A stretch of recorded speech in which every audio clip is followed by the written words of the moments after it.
sedang mengambil mata kuliah kajian kurikulum informatika. Di sini kami tujuannya ingin mengobservasi mengenai kurikulum yang ada di sekolah ini.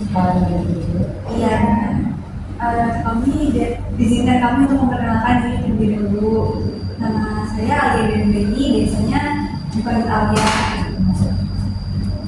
Saya Francisca Dewi Prasari dari Sekolah Siska. Saya dari Prodi Pendidikan Akuntansi. Perkenalkan, ibu saya Puspita Dewi dari Prodi Pendidikan Akuntansi, biasa dipanggil Puspita. Perkenalkan, nama saya Dinda Sabila Raina dari Pendidikan Akuntansi, biasa dipanggil Ibu. Saya juga dari Akuntansi. Maya semuanya ya. Iya. Nah, kalian tujuan kesini kan katanya tadi observasi ya? Iya, observasi dari kurikulum itu tugas dari mata kuliah. Kajian kurikulum SMA kelas 4. Oh, oke. Nah, apa yang mau kalian observasi? Untuk yang pertama-tama di sini kami ingin tahu kurikulum apa yang sedang digunakan yang di sekolah ini untuk saat ini. Oke, di SMK Negeri 7 Kota Bekasi itu menggunakan kurikulum Merdeka. Itu digunakan dari tahun 2022. Untuk selanjutnya, kalau boleh tahu, apa alasan sekolah memilih untuk menggunakan kurikulum ini? Alasannya itu dia kalau kurikulum Merdeka itu fleksibel dan dia tidak terlalu kontekstual dan berfokus itu pada anak, pada siswa atau peserta didik. Dia anak itu selalu berpikir jangan berharap dari gurunya aja, tapi mereka mencari tahu dari internet, dari buku, di perpustakaan, nah itu jadi berpusat pada siswa semuanya. Jadi siswa aktif semuanya ya. Oke. Juga saya menanyakan Ibu, bagaimana guru menyusun rencana pelaksanaan pembelajaran atau RPP atau modul ajar berdasarkan kurikulum yang digunakan? Jadi guru itu membuat perangkat pembelajaran ya, perangkat pembelajaran dari mulai silabusnya, RPP-nya, dan pembelajarannya, terus kisi-kisinya. Nah itu benar-benar susun sesuai dengan aturan yang ada dari Kementerian Pendidikan dan Kebudayaan. Seperti itu. Ada lagi yang mau ditanyain? Lalu bagaimana peran kepala sekolah dan tim kurikulum dalam mendukung perencanaan pembelajaran itu? Jadi gini ya, pada saat di awal tahun ajaran itu kan sekolah selalu mengadakan IHT, in-house training, dan itu untuk persiapan guru itu menyiapkan perangkat pembelajaran. Nah, di situ setelah melakukan IHT, guru disuruh membuat pembelajaran supaya pada saat dia mengajar dia tetap apa yang harus diajarkan ke siswanya. Nah, setelah itu sebulan atau 2 bulan ada tim supervisi meninjau apakah guru itu sudah membuat perangkat atau belum. Apakah cuma sekedar datang ke kelas mengajar tanpa menunjuk tanpa ada aturannya gitu kan. Kadang kalau guru tidak ada pegangannya udah menunjuk kita langsung pindah ke sini gitu. Tidak bisa, jadi udah ada perangkatnya, udah ada alurnya gitu. Itu bukan. Ada yang mengawasi juga. Iya, yang mengawasi itu sekolah. Jadi cara mengajar dari guru itu seperti apa di kelas. Kalau misalnya ada guru yang ada guru yang kan biasanya ada apa sih ya, bahasanya tuh kurang aktif gitu ya, jarang masuk kelas. Kalau kayak gitu kira-kira Biasanya kan ada guru yang gini kan, datang ke kelas catat ya lah, harus disuruh nyatat. Nah, itu makanya guna supervisi itu mengurangi seperti itu. Jadi semua guru harus bisa menguasai bahan ajarnya dia. Materi apa hari ini, nah dia persiapan sebelumnya. Itu gunanya langkah bulannya. Lagi? Terus bagaimana pendekatan atau metode pembelajaran yang biasa digunakan di kelas?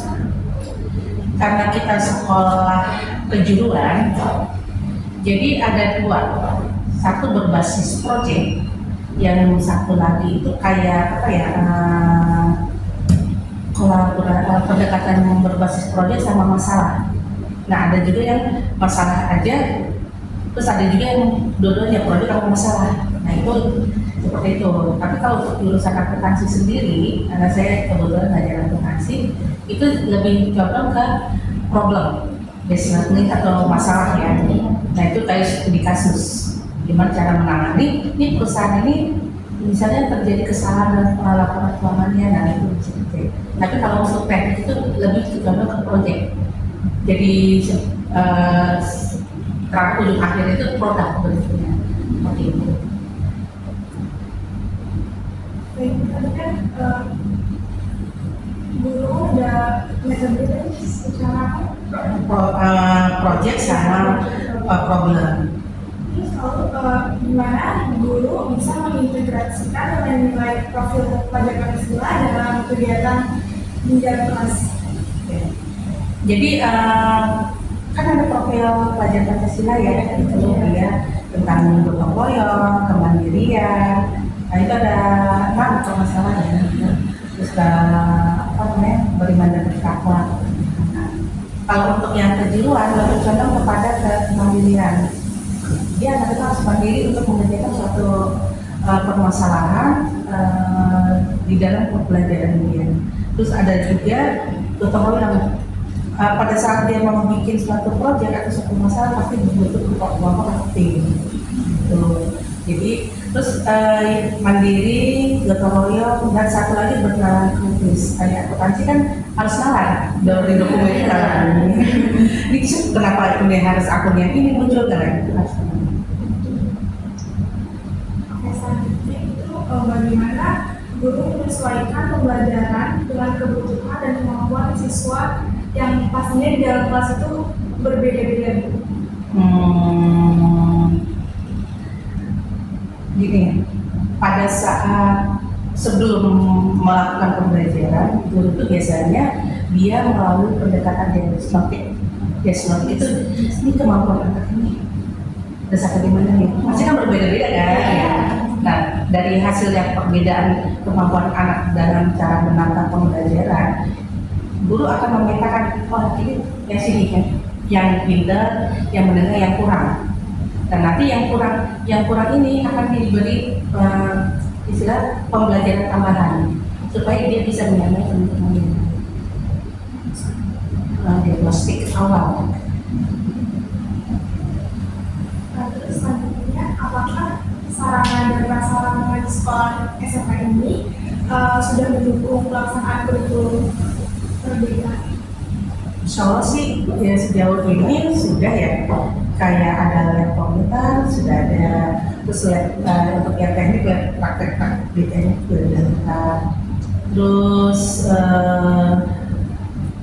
ruang-ruang praktek itu juga sudah sih, jadi lab sama ruang praktek itu kalau untuk akuntansi lab komputer, kalau untuk yang teknik itu lab prakteknya langsung bengkelnya ada, terus yang terus kalau yang itu ada yang kantor panelnya, nah itu di macam udah ada ruang prakteknya masing-masing. 4 jurusan sudah langsung. Berarti sudah didukung ya? Iya sudah didukung. Oke, ada lagi yang Baik, Ibu, selanjutnya selama penerapan kurikulum merdeka ini, tantangan atau kendala apa yang sering dialami oleh guru-guru di SMK Negeri 7 ini? Tantangannya atau kendala ya? Iya. Kayak ini kendalanya sih sebenarnya keterbatasan waktu ya. Kita kan ditentuin guru ngajar ini. Oh iya. Ada yang 2 jam, ada yang 3 jam. Nah, karena kita harus berbagi dengan guru yang lain, kadang kan kita harus rata ya pembagian jamnya, disesuaikan dengan kebutuhan. Nah, akhirnya pada saat si guru ini masih nganggung ya, ternyata waktu udah habis, terkendala oleh waktu. Terus terkendala oleh digital juga, fasilitas digital. Karena untuk yang kayak gini nih, kan harus anak misalnya mencari bahan buat mereka mengerjakan tugas di dalam kelas, itu kan harus ada wifi-nya. Nah itu kadang kan terkendala jaringannya. Gak semua anak itu punya paket data yang lengkap kuotanya. Kalau dari sekolah semuanya, misalnya di sekolah ini ada 1000 memakai wifi sekolah, pasti kan nggak support. Dan berbatas sama digital. Oke, sama waktu dan digital. Selanjutnya Bu, ini apa tantangan terbesar yang dihadapi sekolah dalam pelaksanaannya? Tantangannya itu sebenarnya dari pihak gurunya ya, karena semua guru itu pasti berbeda cara penyampaian anak pembelajarannya. Nah itu menyamakan pemahamannya di guru masing-masing guru. Makanya adanya gunanya IHT itu untuk menyamakan pemahaman. Pada saat mereka masuk ke dalam ruang kelas, guru itu harus seperti apa? Nah itu pemahaman, menyamakan pemahaman. Baik, Bu. Di sini selanjutnya ada dari pengalaman guru-guru di sini, apa saja keunggulan yang dirasakan langsung dan mungkin ada juga kelemahan yang masih harus diperbaiki. Oke. Kelemahannya pada saat guru mengajar. Misalnya gini, ada sebagian guru-guru itu merasa anak yang dekat sama guru itu pastinya bagus. Ya. Dan ada yang anak ini merasa yang nggak terbiasa dekat sama guru, ada anak ini kita tapi anak itu dekat, jadi nilai kurang. Nah itu di situ dari satu pendekatan dengan keberpihakan sama siswa, itu siswa yang dekat. Terus yang berikutnya itu adaptasi, si siswa itu nggak bisa beradaptasi dengan lingkungan. Nah itu terus untuk guru-gurunya juga kurangnya ada pelatihan dari luar. Kan guru harus upgrade ya, tiap tahun itu harus upgrade, nggak tiap tahun itu dengan pembelajaran yang sama. Kali ini lagi. Nah kan kita harus mengikuti perkembangan zamannya. Jangan sampai siswa itu lebih baik. Oke, itu kalau menurut Ibu sendiri sebagai guru, siswa yang lebih dekat sama guru itu tuh caranya biasanya lebih aktif di kelas atau gimana? Kalau yang ibu ya, pembelajaran di kelas itu ya, kebanyakan yang siswa yang dekat sama guru anaknya aktif. Aktif menjawab, terus aktif bertanya, dia nggak paham dan bertanya. Nah itu di situ ibu, ini anak ini sebenarnya kemampuan untuk belajar itu ada. Nah di situ kita mensupport anak itu. Tapi kalau anak yang dia, ada kan guru itu nggak paham, anak ini bisa apa enggak kalau dia doang. Nah itu, jadi ada rasa aktif yang bisa dilakukan. Tidak. Kelemahan sama kelebihan dari kurikulum Merdeka ini apa itu? Kelebihannya itu kurikulum Merdeka anak bisa berpikir untuk lebih maju karena kan berpusat pada anak, jadi anak itu harus seperti itu. Nah kalau kelemahannya kalau si anak ini tidak beradaptasi dengan lingkungan, dia tidak bisa untuk berbaur dengan teman-temannya berbaju berapa lama dia baru bisa gitu aja. Nah itu kelemahannya. Jadi di kurikulum Merdeka anak ditarik untuk dari pengalaman yang sendiri, kurikulum yang sebelumnya sama kurikulum Merdeka ini tuh lebih efektif yang mana gitu? Kalau ibu ya, sebenarnya sih yang kurikulum sebelumnya itu kan dengan mata pelajarannya ya, yang lebih ke guru itu lebih ke mata pelajaran itu lebih terinci kalau di kurikulum sebelumnya. Kalau kurikulum Merdeka itu digabung jadi satu, namanya kayak misalnya aplikasi dasar aplikasi, tapi dasar aplikasi itu ada cabangnya nggak, ada elemen-elemennya. Nah itu, jadi sebenarnya pas di kurikulum yang sebelumnya itu sebenarnya udah ada gitu, cuman karena perubahan nama itu sebenarnya namanya sama aja, cuman lebih dipadatin di kurikulum Merdeka. Nah pada saat dipadatin itu nggak terkejar karena udah yang kalau banyak yang harus mereka dicocok dengan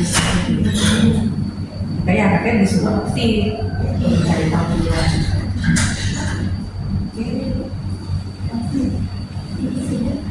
Udah sudah puas gitu. Ya kayaknya segitu aja dulu. Oke, Kita menanyakan. Terima kasih untuk Bu Asri yang sudah meluangkan waktunya untuk kami.